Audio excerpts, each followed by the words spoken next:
أعوذ بالله من الشيطان الرجيم بسم الله الرحمن الرحيم يا أيها الذين آمنوا لا تدخلوا بيوتا غير بيوتكم حتى تستأنسوا وتسلموا على أهلها ذلكم خير لكم لعلكم تذكرون فإن لم تجدوا فيها أحدا فلا تدخلوها حتى يؤذن لكم وإن قيل لكم ارجعوا فارجعوا هو أزكى لكم والله بما تعملون عليم ليس عليكم جناح أن تدخلوا بيوتا غير مسكونة فيها متاع لكم واللہ یعلم ما تبدون وما تکتمون۔ اے ایمان والو، اپنے گھروں کے علاوہ دوسرے گھروں میں اس وقت تک داخل مت ہو جب تک تم اجازت نہ لے لو، اور گھر کے رہنے والوں پر سلام نہ کر لو۔ یہ تمہارے حق میں بہتر ہے تاکہ تم نصیحت حاصل کرو۔ پھر اگر تم ان گھروں میں کسی کو نہ پاؤ تب بھی ان گھروں کے اندر اس وقت تک داخل مت ہو جب تک کہ تم کو اجازت نہ دے دی جائے، اور اگر تم سے کہا جائے کہ واپس چلے جاؤ تو تم واپس لوٹ جاؤ۔ یہی تمہارے لیے زیادہ پاکیزگی کا ذریعہ ہے، اور اللہ جانتا ہے خوب جو تم کرتے ہو، اور تم پر کوئی گناہ نہیں ہے ان گھروں کے اندر بغیر اجازت کے داخل ہونے میں جن میں کوئی نہیں رہتا ہے، اور ان مکانات میں تمہارے لیے فائدہ اٹھانے کا حق ہے، اور اللہ جانتا ہے جو تم چھپاتے ہو اور جو تم ظاہر کرتے ہو۔ سورہ نور کے اندر بے حیائی کی روک تھام کے لیے اور بے حیائی کی مذمت بیان کرنے کے لیے اللہ تعالیٰ نے بہت سے احکامات بیان کیے۔ چنانچہ بے حیائی پر سزاؤں کا ذکر کیا گیا، جو لوگ تہمتیں لگاتے ہیں کسی پر اس کی سزا کا بیان کیا گیا۔ اسی طرح بے حیائی کی روک تھام کے لیے اللہ تعالیٰ نے اور بھی بہت سے احکامات یہاں پر ذکر فرمائے ہیں۔ معاشرے کے اندر جو بے حیائی پھیلتی ہے اور عریانیت جو عام ہوتی ہے، وہ یوں ہی ایک دم سے نہیں پھیلتی ہے، بلکہ وہ تدریجاً اور مرحلہ وار پھیلتی ہے۔ ایک دم سے کوئی بڑا گناہ نہیں ہوتا، بلکہ اس کا درجات ہوتے ہیں۔ تو جن جن راستوں سے بے حیائی اور بدکاری کے ہونے کا امکان ہوتا ہے ان کو بھی بند کرنا ضروری ہوتا ہے۔ یعنی جن راستوں سے انسان بے حیائی کے مقام تک پہنچتا ہے، اس درجے پر پہنچتا ہے کہ اس سے گناہ صادر ہوتے ہیں، اللہ تعالیٰ نے ان پر بھی بندش لگائی ہے، ان پر روک تھام کی۔ انہی میں سے ایک اہم سبب ہے نظر۔ نظر انسان کی جہاں پڑ جاتی ہے انسان وہاں پہنچ جاتا ہے۔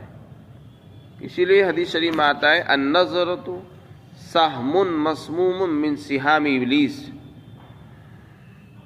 نظر، نامحرم پر نظر ڈالنا، یہ زہر آلو تیر ہے شیطان کے تیروں میں سے۔ اس لیے اللہ تعالیٰ نے استئذان یعنی اجازت لینے کو ضروری قرار دیا، اور یہ فرمایا کہ جب تم اپنے مکان کے علاوہ کسی دوسرے کے مکان میں، کسی دوسرے کے گھر میں جانا چاہو تو پہلے تو اجازت لو، ان کو سلام کرو، جب ان سے انسیت ہو جائے، تعارف ہو جائے، اس کے بعد ان کے گھر میں داخل ہونا چاہیے۔ اس لیے کہ اگر اجازت کو ضروری نہ قرار دیا جائے اور آدمی یوں ہی کسی کے مکان میں ایک دم سے گھس جائے، اور وہ معلوم نہیں مکان کا مالک یا اس کی عورتیں اور مستورات کس حال میں ہیں، برہنہ ہیں، نہا رہی ہیں، یا اپنے کام کر رہی ہیں، اپنے غیر ضروری کپڑے اتار کر وہ اپنی ضروریات پوری کر رہی ہیں۔ اس لیے کہ عورتیں گھروں کے اندر اپنے اعتبار سے رہتی ہیں. پردے کا پورا اہتمام گھروں میں نہیں ہوتا، اس لیے کہ کام کاج بھی ہوتے ہیں. تو اگر یوں ہی آدمی کسی کے مکان میں چلا جائے گا، بعض مرتبہ انسان کو ناگواری ہوتی ہے، اسے وہ چیز پسند نہیں ہے کہ کوئی آدمی اس کے ایک مکان میں ایک دم سے اچانک سے داخل ہو جائے، تو اس کے لیے بھی وہ برا ہے. دوسرے اس کی نظریں نامحرم عورتوں پر پڑے گی، جس سے برائی کے پھیلنے کا امکان ہے. اس لیے فرمایا کہ کسی کے مکان میں بغیر اجازت کے داخل نہیں ہونا چاہیے. اور اگر داخل ہونا ہے تو کیسے داخل ہونا، اس کا ادب بیان کیا. فرمایا کہ جب کسی دوسرے کے مکان میں جانے کا ارادہ ہو تو سب سے پہلے انسیت حاصل کرو. انسیت کے معنی مانوس کرو، اپنا تعارف کراؤ، اپنا نام بتاؤ، ان سے اجازت لو، دستک دو وہاں پر جا کر، اور جب وہ آ جائیں تو ان کو سلام کرو. تو سلام بھی کرنا ہے اور ان سے اجازت بھی لینی، یہ دو کام کرنے ہوتے ہیں. اسی کو حتی تستانسو سے تعبیر فرمایا. حتی تستانسو یہ استیزان کے معنی میں، یعنی اجازت طلب کرو. اس لیے کہ جب آدمی کسی دوسرے کے مکان میں جاتا ہے تو وہ پوچھتا بھی ہے کون ہے، تو نام بتانا پڑے گا، اپنا تعارف کرائیں گے جبھی تو وہ اندر بلائے گا. کسی دوسرے آدمی کو، غیر آدمی کو، اجنبی آدمی کو کون اپنے گھر میں بلائے گا؟ تو اس لیے پہلے انسیت ضروری ہے. تعارف وہ بغیر نام کے، بغیر پتے کے، بغیر بیان کے نہیں ہو سکتا. اس لیے پہلے اپنا تعارف کراؤ، اجازت لو اور سلام کرو اور اندر چلے جاؤ. چنانچہ ایک صحابی رسول اللہ صلی اللہ علیہ وسلم کی خدمت میں آئے، نہ تو انہوں نے اجازت چاہی اور نہ سلام کے، یوں ہی آ گئے. آپ نے فرمایا واپس جاؤ اور یہ کہو السلام علیکم ادخل. کیا کہو؟ دروازے سے باہر جاؤ اور دوبارہ سے پھر یہ کہو سلام کرو، اور سلام کہہ کر یہ کہو کیا میں اندر آ سکتا ہوں؟ آپ نے ان کو منع فرمایا اور ان کو طریقہ سکھایا ہے. طریقہ یہ ہے جب اندر آنا چاہو تو پہلے سلام کرو، اور جب وہ صاحب خانہ جواب دے دے تو پھر پوچھو کیا میں اندر آ سکتا ہوں. تو یہ اسلامی طریقہ ہے جو غیروں نے اختیار کیا ہے. وہ اندر جانے کے لیے پوچھتے ہیں کیا ہم اندر آ سکتے ہیں، اگر اندر آنے کی اجازت تو چلے جاتے، نہیں تو رک جاتے. تو آپ نے ان کو یہ تعلیم دی. اس سے پتہ چلا کہ آدمی پہلے سلام کرے اور پھر اندر آنے کی اجازت طلب کرے.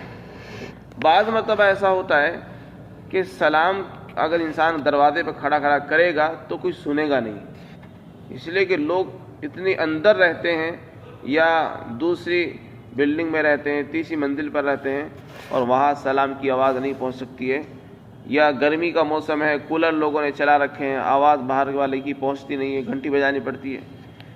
تو ایسی صورت میں پہلے دستک دے، گھنٹی بجائے، دروازے کو کھٹکھٹائے.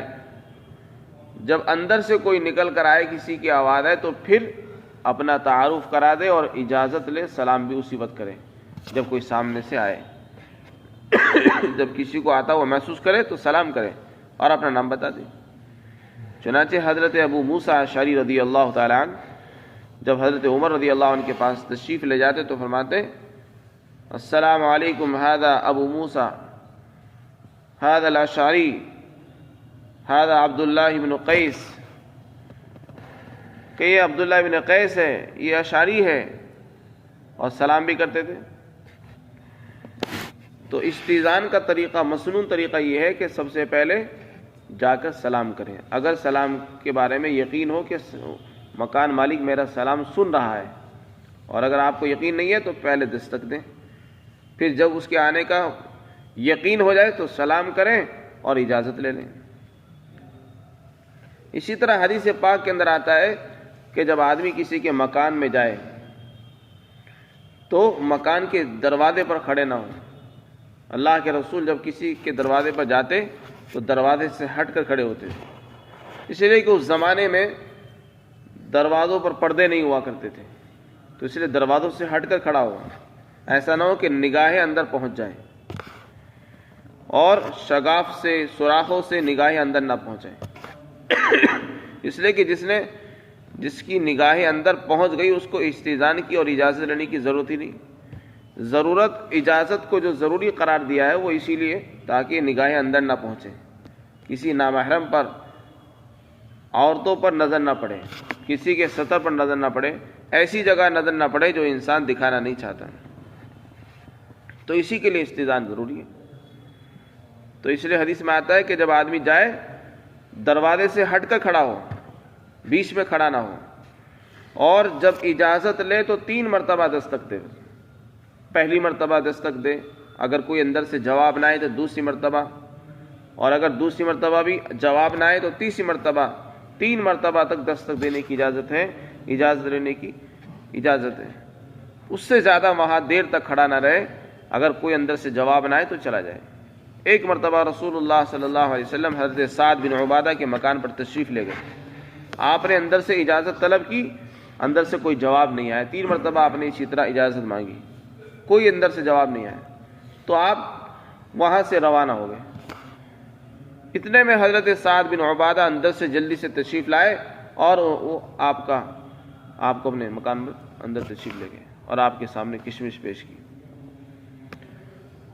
تو زیادہ دیر تک کھڑا ہونے کی بھی اجازت نہیں، اس لیے کہ اس میں اپنے آپ کو ذلت کے لیے پیش کرنا ہے، ذلیل ہونے کے لیے پیش کرنا ہے۔ اگر اندر سے کوئی جواب نہیں آ رہا ہے، اس کا مطلب یہ ہے کہ مکان مالک اور صاحب خانہ آپ کو بلانے کے لیے تیار نہیں ہے، یا وہ اس حالت میں نہیں ہے کہ وہ آپ کو اندر بلائے۔ اسی طرح ایک ادب یہ بیان کیا کہ جب تم اجازت لو اور اندر سے یہ جواب ملے کہ واپس چلے جاؤ، ابھی ملنے کا موقع نہیں ہے، یا موقع تو ہے لیکن وہ آپ کو جانتے نہیں اور آپ کو اپنے گھر میں بلانا نہیں چاہتے ہیں، وہ منع کر رہے ہیں کہ آپ واپس چلے جائیں، تو پھر واپس چلے جانا چاہیے۔ وہیں ڈٹ کر کھڑے ہونا اور وہیں دھرنا دے کر بیٹھ جانا، یہ اپنے آپ کو ذلت کے لیے پیش کرنا ہے، یہ شریعت اسلامیہ کے خلاف ہے، شریعت کے خلاف یہ طریقہ ہے۔ جب اندر سے کوئی جواب نہ آئے یا اندر سے یہ جواب آئے کہ واپس چلے جاؤ، تو واپس ہی چلے جانے میں خیر ہے، اسی میں عافیت ہے، اس لیے کہ ہر حال میں ہو سکتا ہے وہ انسان اس وقت آرام کر رہا ہو، یہ ہو سکتا ہے وہ اس وقت ملاقات کی حالت میں نہ ہو، تو اگر اندر سے ممانعت آ جائے تو فوراً واپس آ جانا چاہیے، اس کو بری باتوں پر محمول نہیں کرنا چاہیے، بڑائی پر، تکبر پر وغیرہ۔ فرمایا اے ایمان والو، تم اپنے مکانوں کے علاوہ دوسرے مکانوں میں اس وقت تک داخل مت ہو جب تک کہ تم اجازت حاصل نہ کر لو اور گھروں کے رہنے والوں پر سلام نہ کر لو، یہ تمہارے حق میں بہتر ہے۔ پھر اس کے بعد فرمایا آپ کسی مکان پر گئے اور آپ کو معلوم ہے کہ یہاں کوئی ہے نہیں، اس مکان میں کوئی نہیں ہے اس وقت، تب بھی اس میں بغیر اجازت کے داخل ہونے کی اجازت نہیں ہے، اس لیے کہ ممکن ہے آپ کو معلوم ہو اور آپ کو لگ رہا ہے کہ یہاں کوئی نہیں ہے، لیکن ہو سکتا ہے کوئی اندر موجود ہو، کوئی مرد ہو یا کوئی عورت ہو، اور اگر آپ کو پورا یقین ہے کہ کوئی ہے نہیں اس میں، تب بھی کسی دوسرے کے مکان میں داخل ہونا، اس کی ملکیت میں تصرف کرنا ہے، اور کسی دوسرے کے مال میں، اس کے مکان میں اس کی اجازت کے بغیر جانا یہ جائز نہیں ہے، اس لیے کہ اس کے مکان میں جانا، اس کے مکان سے فائدہ اٹھانا ہے، اور اس کے مکان سے، اس کی چیزوں سے، اس کے سامان سے، اس کے بیڈ سے، اس کے فرش سے، اس کی لائٹوں سے ہم نفع حاصل کریں گے، اور اس کی اجازت کے بغیر کریں گے، یہ جائز کہاں ہوگا؟ اس لیے دوسرا حکم یہ دیا کہ اگر تمہیں معلوم بھی ہو کہ وہاں کوئی موجود نہیں ہے، تب بھی اجازت کے بغیر داخل ہونے کی اجازت نہیں ہے، جب تک کہ تمہیں اجازت نہ مل جائے صراحتاً یا دلالتاً، اس وقت تک کسی دوسرے کے مکان میں داخل نہ ہونا چاہیے، چاہے وہاں کوئی رہتا ہو یا نہ رہتا ہو۔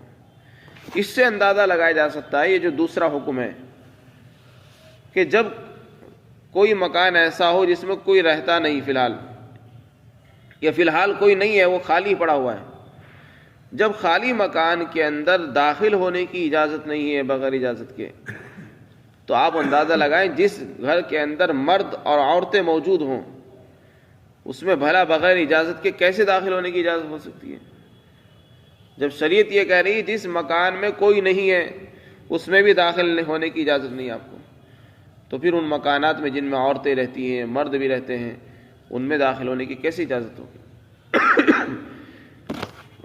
تو یہ جو پابندیاں لگائی جا رہی ہے وہ اس لیے لگائی جا رہی تاکہ معاشرے میں بے حیائی نہ پھیلے، ایک دوسرے کی سطر پر کسی کی نظر نہ پڑے، آدمی دوسروں کو ایسے حال میں نہ دیکھے جو وہ دکھانا نہیں چاہتا، جس سے دوسروں کو ناگواری ہوتی ہے، برائیاں پھیلتی ہیں، اس لیے اس پر پابندی لگائی گئی۔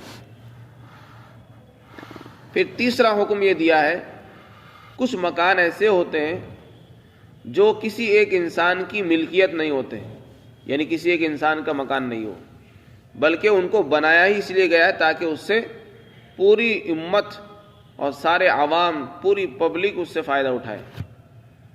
تو اگر ایسے مکانات ہیں جس میں سب کا نفع جڑا ہوا ہے، جس میں سب کا فائدہ ہے، وابستہ ہے، تو اس میں بغیر کسی اجازت کے داخل ہونے کی اجازت ہے، قرآن کریم نے فرمایا۔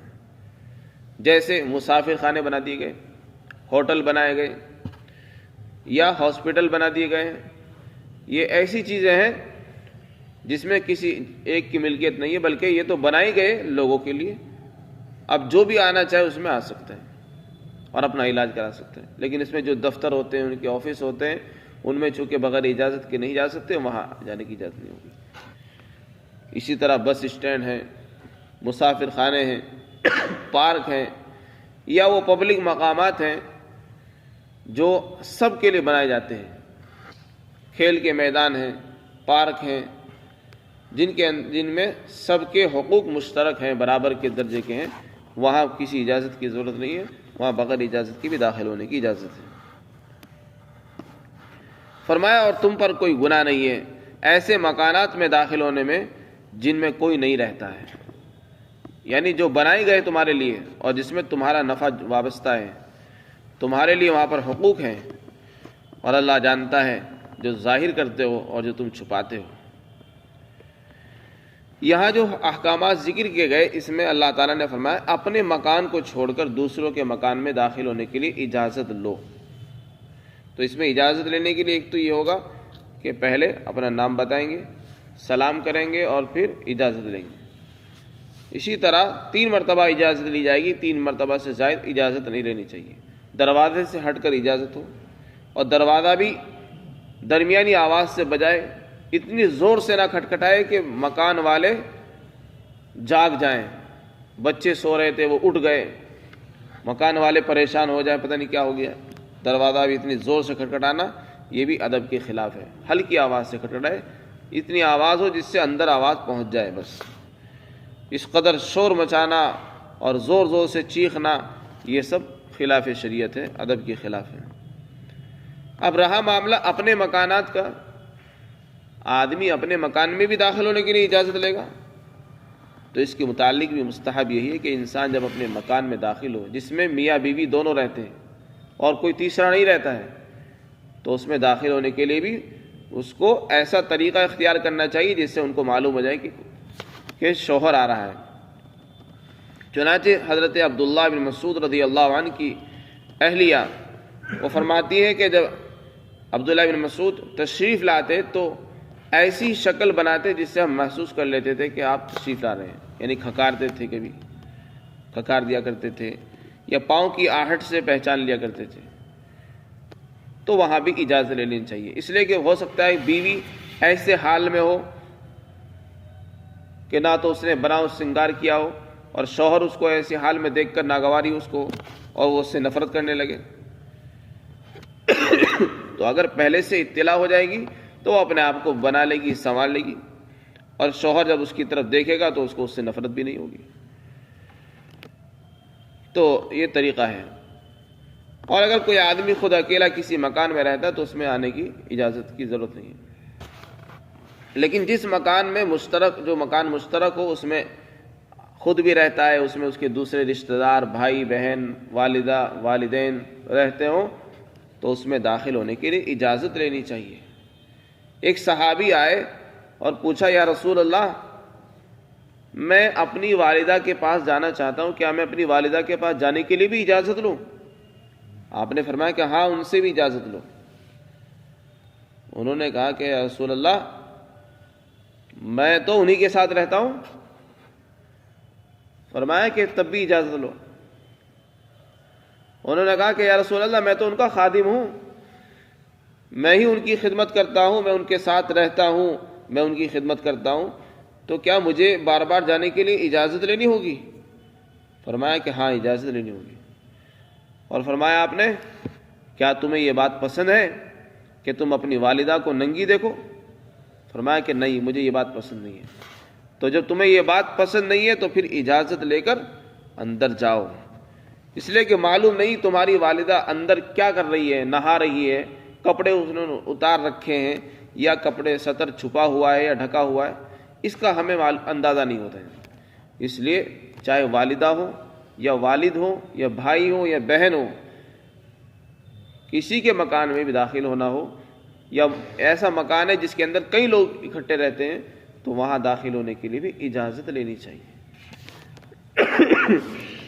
جب انسان ان اسلامی احکامات کا اہتمام کرے گا تو انشاءاللہ اللہ کی ذات سے امید ہے کہ ہمارے معاشرے کے اندر پاکیزگی آئے گی، اخلاق سدھر جائیں گے اور حالات بھی سدھرتے ہیں، معاشرے سے برائی کا خاتمہ ہوگا، اور زنا اور بے حیائی اور بدکاری جو معاشرے میں پھیلتی ہے اس کی بنیاد یہی نظر ہے۔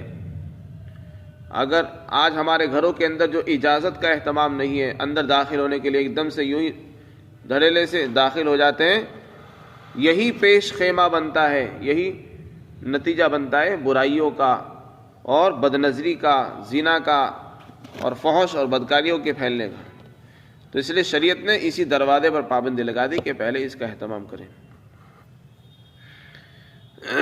اچھا، بعض مرتبہ ایسا ہوتا ہے کوئی آدمی کسی کا کوئی ایسا تعلق والا ہے، یعنی یار دوست یا تعلق والے اتنے ہیں کہ وہ بالکل گھر کا آدمی ہے، اور اسے معلوم ہے کہ میں جب اپنے دوست کے ہاں جاؤں تو اسے میرے جانے سے ناگواری بھی نہیں ہوتی، اور اگر میں اس وقت جاؤں گا تو اس کو ناگواری بھی نہیں ہوگی، اور نہ وہ تنہائی میں اور خلوت میں ہوگا اس وقت۔ تو اس کے بارے میں کیا حکم ہے؟ اس کے متعلق فرمایا کہ اگر کوئی آدمی ایسا قریبی دوست ہو جس کے آنے سے دوست کو ناگواری بھی نہ ہو، اور ایسے وقت میں داخل نہ ہو جس سے اس کو ناگواری ہو، تو پھر اس کے لیے اس کی عام اجازت ہی اجازت سمجھی جائے گی۔ یعنی اگر اس کے دوست نے اجازت دے رکھی ہے کہ آپ جب بھی چاہیں، جب چاہیں اندر آ سکتے ہیں، تو اس کے لیے اس کی ایک مرتبہ کی اجازت کافی ہوگی، اس کے لیے علیحدہ روزانہ اجازت لینے کی ضرورت نہیں ہوگی۔ چنانچہ آپ صلی اللہ علیہ وسلم نے حضرت عبداللہ بن مسعود کو اجازت دے رکھی تھی کہ جب تم میری آواز سنو، اندر سے مکان سے میری آواز آ رہی ہے، بس تم اندر آ جاؤ، پردہ اٹھاؤ اندر آ جاؤ، تمہیں اجازت لینے کی ضرورت نہیں ہے۔ تو اگر کوئی آدمی اتنا قریبی ہو، خاص ہو، تو پھر اس کے لیے اجازت لینے کی ضرورت نہیں ہوتی۔ اس کو اگر ایک مرتبہ اجازت دے دی گئی وہی اس کے لیے کافی ہو جائے گی۔ اللہ تعالیٰ